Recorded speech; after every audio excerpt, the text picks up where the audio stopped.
আসসালামু আলাইকুম, welcome to my page Sandhya's kitchen. আজকে রান্না হচ্ছে আমাদের হাঁসের ডিমের ভুনা। ডিমগুলো সেদ্ধ করে নিয়ে গরম তেলে ডিমগুলো দিয়ে দিয়েছি। তারপরে হলুদের গুঁড়ো, মরিচের গুঁড়ো আর পরিমাণ মতো লবণ দিয়ে ডিমগুলো ভালোভাবে ভেজে নেব। ভেজে নেওয়া হয়ে গিয়েছে। এখন আমরা ডিম ভুনার জন্য পেঁয়াজ ভেজে নেব। পেঁয়াজ যখন লাল লাল হয়ে যাবে তাতে পেঁয়াজ বাটা দিয়ে ভালোভাবে ওই পেঁয়াজ বাটা আর পেঁয়াজ কুচি ভালো মতো মিশিয়ে নেব। পেঁয়াজ কুচি আর পেঁয়াজ বাটা একসাথে মিশে গেলে তাতে গুঁড়া মশলাগুলো অ্যাড করে দেব। প্রথমে হলুদের গুঁড়ো, তারপরে মরিচের গুঁড়ো দিয়ে দেবো, আর হচ্ছে জিরার গুঁড়ো, ধনিয়ার গুঁড়ো সব কিছু দিয়ে একসাথে ভালো মতো আবার মিশিয়ে নেব।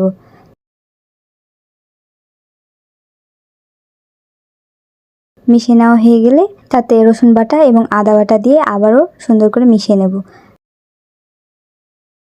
তাতে পানি অ্যাড করে দিয়ে আবারও ভালো মতো মিশিয়ে নিয়ে একসাথে কষিয়ে নেব। গরম মশলা অ্যাড করে দিলাম, এলাচ এবং তেজপাতা। তারপরে আবার ভালো মতো কষিয়ে নেওয়ার পরে যখন মশলাতে তেল ছেড়ে দেবে তখন আমাদের ডিমগুলো ভালো মতো দিয়ে আবারও মিশিয়ে নেব। মিশিয়ে নিয়ে ডিমের মধ্যে পরিমাণ মতো পানি অ্যাড করে দিলাম। দেওয়ার পরে কিছুক্ষণ ডিমগুলো রান্না হতে দেব। ডিম ভুনা নামানোর আগে আমরা কাঁচামরিচ দিয়ে দিলাম। আমরা পরিবেশন করে নিচ্ছি। তৈরি হয়ে গেল আমাদের হাঁসের ডিম ভুনা। খেতে খুবই অসাধারণ ছিল।